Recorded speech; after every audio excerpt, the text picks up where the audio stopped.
When people talk about retirement, they almost always begin in the wrong place. They begin with return. What can I earn? What should the market do? How much upside can I capture? Should I be more aggressive? Should I be more conservative? Can I still make enough? All understandable questions. Most of them arrive too early, because the real danger in retirement is not that you earn 1% less than you hope. The real danger is that your life becomes structurally fragile at exactly the moment you no longer want fragility in it. A retiree does not get hurt first by low return. He gets hurt when a legal risk appears and there was no shield. He gets hurt when taxes arrive from the wrong bucket. He gets hurt when a market decline forces him to sell what should have been left alone. He gets hurt when the house becomes harder to live in than it is worth. He gets hurt when the body weakens faster than the plan assumed. That is how retirement usually breaks, not in one dramatic market collapse. In a series of avoidable situations where the person discovers too late that he built for yield before he built for durability. I have spent most of my life thinking about capital, and the older I get, the less impressed I am by plans that look clever on paper, but leave no room for ordinary human trouble. Life is full of ordinary trouble. Cars hit each other, people slip, neighbors sue, markets decline, rates move, bodies age, strength leaves the legs a little at a time. The stairs get steeper, the bathroom gets more dangerous. A spouse dies, one account turns out to be too tax heavy. A bad sequence of returns arrives right at the beginning. None of those things is exotic. That is exactly why a retirement plan should begin there, not with ambition, with pressure points. The source document you uploaded is built around that same logic. It says retirement success is defined less by raw return than by stability, durability, and optionality over a long horizon. And it frames the most important retirement assets as structural protections rather than flashy investments. That is exactly right. People often think retirement is mainly about accumulating enough. I think it is equally about not losing control. Control matters more in retirement because time behaves differently there. At 35, you can survive a dumb decision and still have years to correct it. At 68, a bad drawdown, a lawsuit, a housing mistake, or a preventable decline in physical independence can change the texture of the rest of life. That does not mean you should become timid. It means you should buy the right forms of resilience before you go hunting for extra return. I would put the whole matter this way: before a retiree asks how much he can make, he should ask what can still take him down. That is a much more useful question.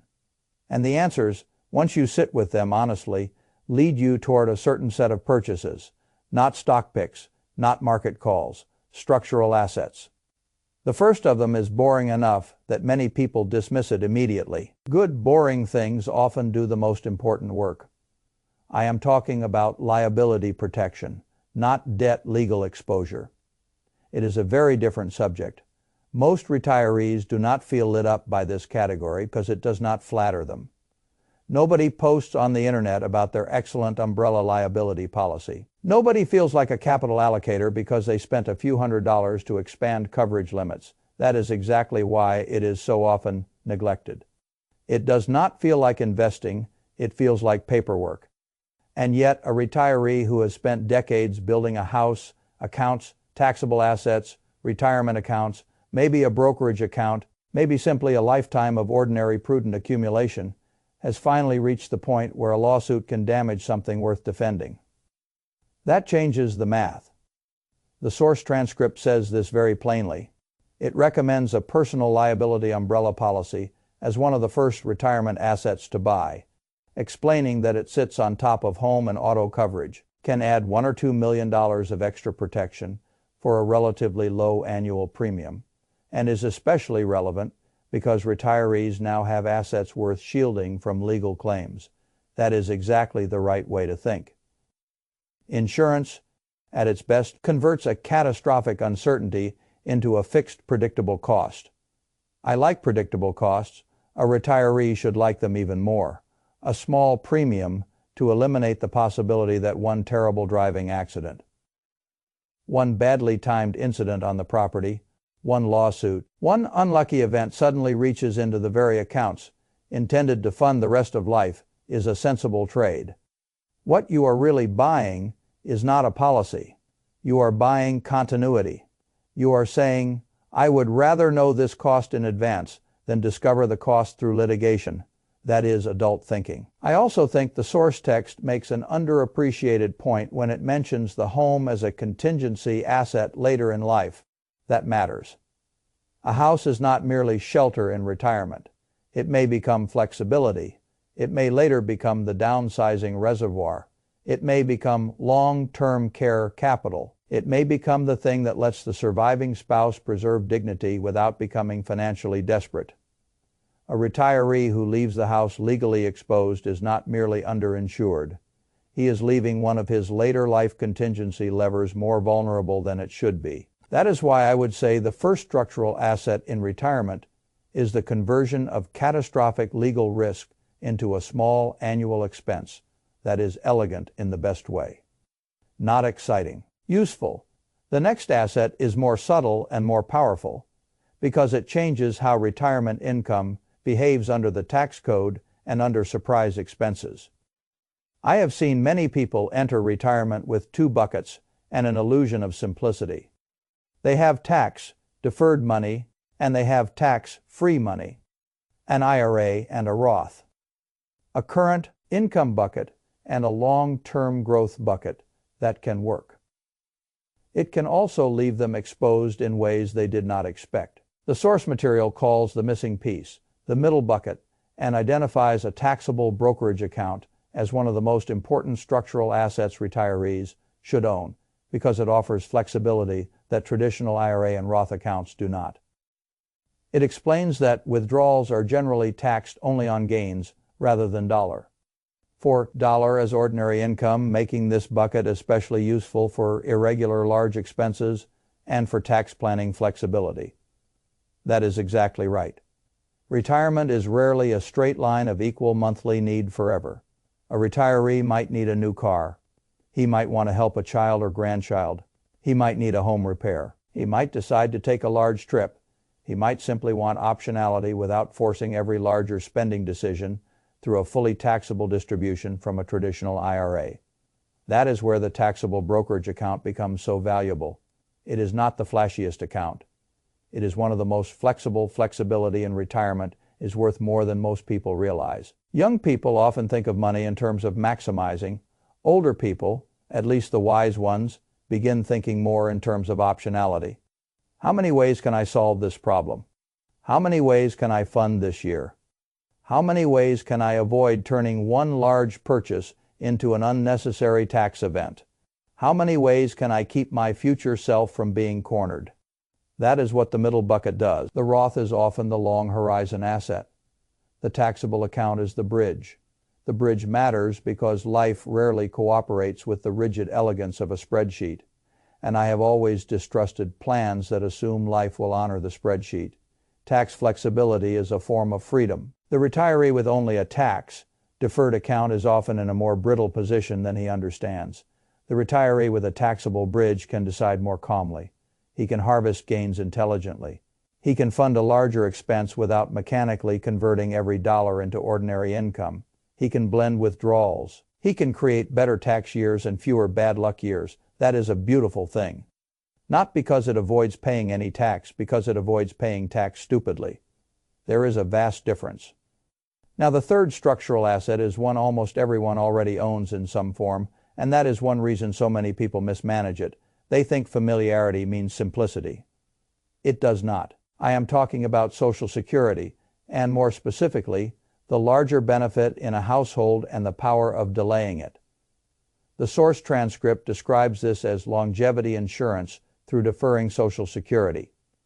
It notes that each year of delay between full retirement age and age 70 increases the benefit, that the larger check is inflation adjusted, and that in a married household the larger benefit will later become the survivor benefit, meaning that delay is not just about maximizing current income, but about protecting the surviving spouse and hedging longevity risk deep into later life. That is exactly how I think about it. The public often asks the wrong question. How fast can I get the money? That question belongs to a consumer. The wiser question is different. What role is this stream supposed to play in the final decades of the plan? Because Social Security is not just a check. It is a risk transfer mechanism. And if one member of a couple lives a long time after the other dies, the size of that survivor benefit matters tremendously. Longevity risk is one of the hardest risks to self-insure because you do not know in advance whether the problem will be short life, average life, or very long life. A larger inflation, adjusted lifetime income stream indexed to your survival is a formidable asset, especially when one spouse will later stand on it alone. This is why I have always disliked treating Social Security as something to grab as quickly as possible in every case. Sometimes earlier claiming is correct. People have different health realities, employment realities, cash flow realities, and household structures. But in general, delaying the larger benefit when the rest of the plan can support it often buys something extremely valuable. It buys a stronger floor later. It buys dignity for the spouse who may someday be alone. That is worth thinking about. The source text even says, quite memorably, that you are not buying income for next year. You are buying income for your 80s, 90s, and beyond. That sentence is exactly right. Retirement planning becomes more intelligent the moment a person stops optimizing only for the next few years and starts buying protections for the decades when flexibility may be lower, cognition may be slower, and the cost of error may be higher. That is how adults think about old age, not as a vague, distant country, as a real destination worth preparing for. The fourth asset is the one I think changes the emotional experience of retirement more immediately than almost anything else. It is what the source text calls the retirement runway. It recommends holding something like 24 to 60 months of spending in stable, accessible assets distinct from the ordinary emergency fund, specifically. So the retiree's monthly life is not dependent on what the stock market does this quarter.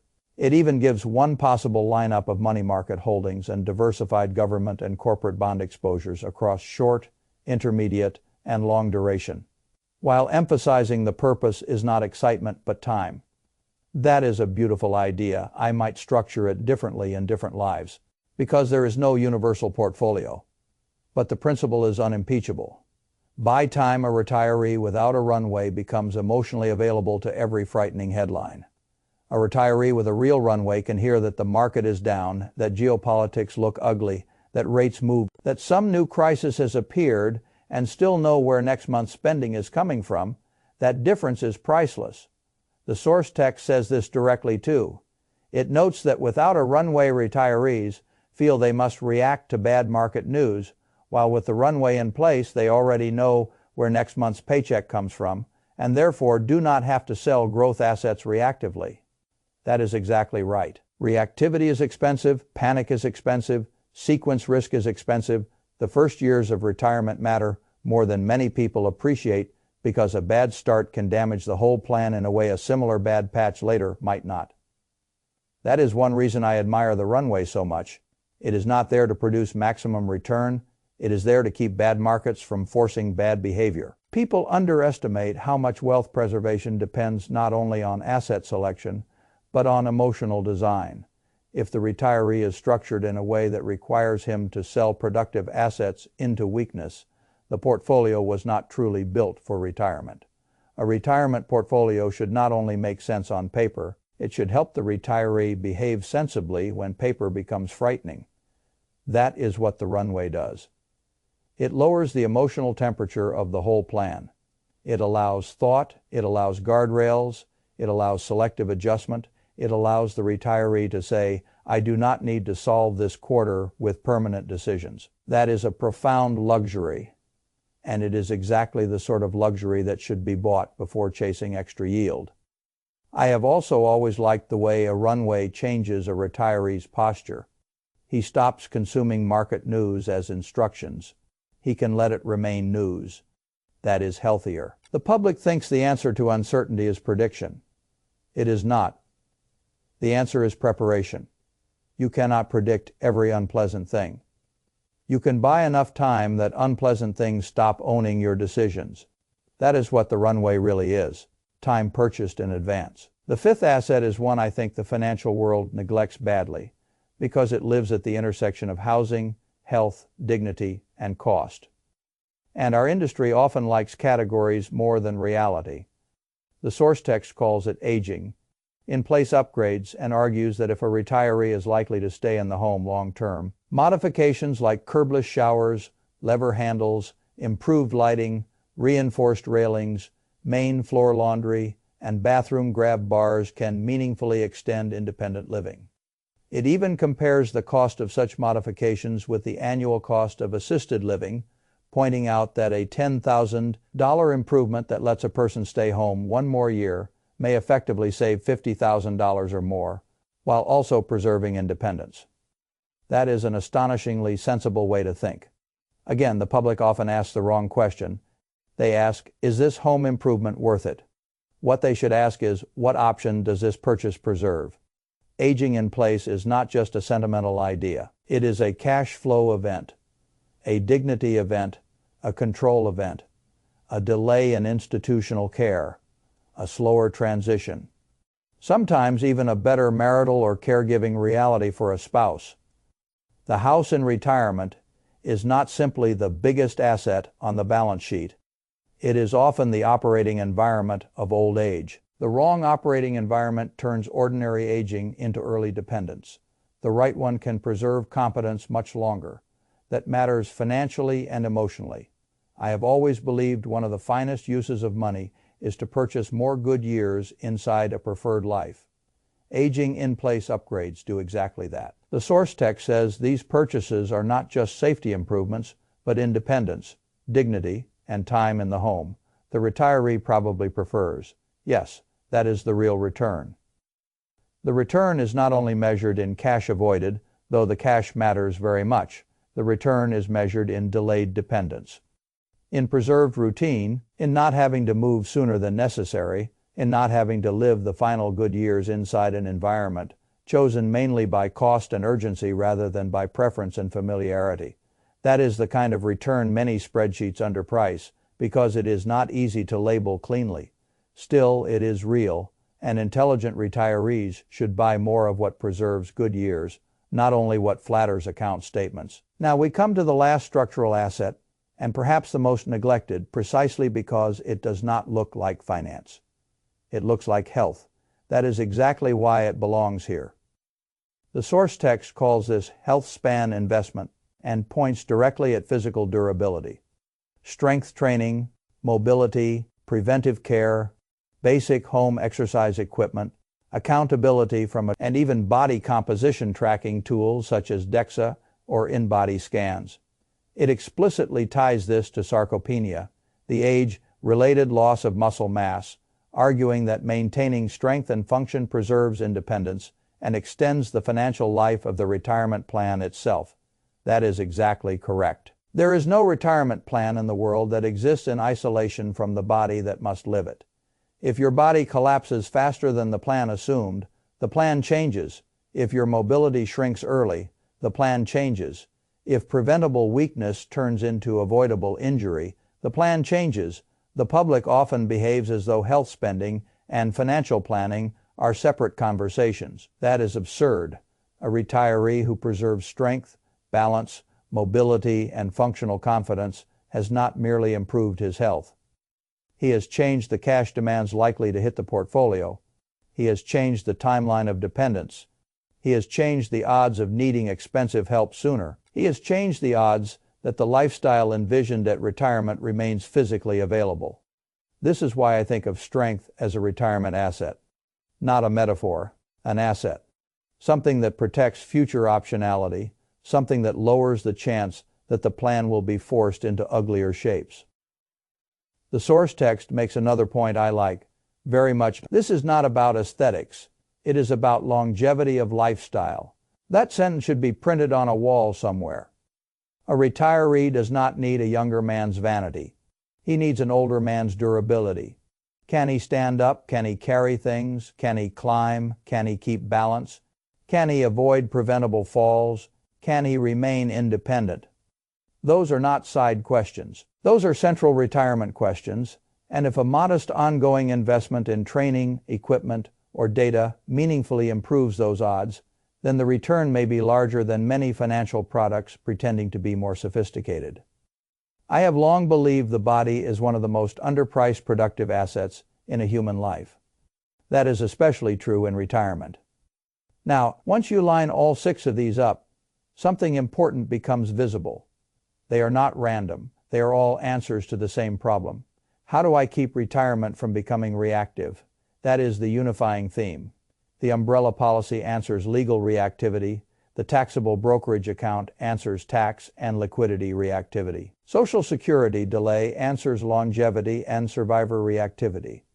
The retirement runway answers market and sequence reactivity. Aging in place upgrades answer housing and dependence reactivity. Health span investments answer bodily and lifestyle reactivity. This is what a serious retirement plan should do. Not merely chase return, reduce forced reaction. The public has been taught to think that retirement success belongs mainly to people who guess the market correctly. I think that is childish. A great retirement belongs to the person who bought enough structure that bad years do not get to dictate all of his decisions. That is a much more adult way to think. It is also more compassionate, because most retirees do not need another lecture about being aggressive enough. They need a structure that lets them sleep, and sleep matters. So does calm. So does the knowledge that the next lawsuit, the next bad market quarter, the next roof issue, the next surviving spouse scenario, the next decline in physical strength, the next tax year, the next sudden need for liquidity does not automatically force a humiliating scramble. That is what these 6 assets are really buying. Not return, not status, not stories. They are buying the ability to remain yourself under pressure. I think that is one of the finest uses of money in the entire world. If I were talking to a retiree at a kitchen table, I would say it more simply. Before you try to make your retirement richer, make it harder to knock over, protect what can be sued, own a flexible middle bucket, delay the bigger Social Security benefit if the household can sensibly afford to, build a runway. So next month's spending is not a hostage to this quarter's headlines. Make the house easier to live in for longer. Make the body easier to live in for longer. Do those things first, then talk to me about return. Because the retiree who buys structure first often discovers something wonderful. He no longer needs every market year to be kind. And that, in the end, is one of the deepest forms of financial freedom retirement can offer.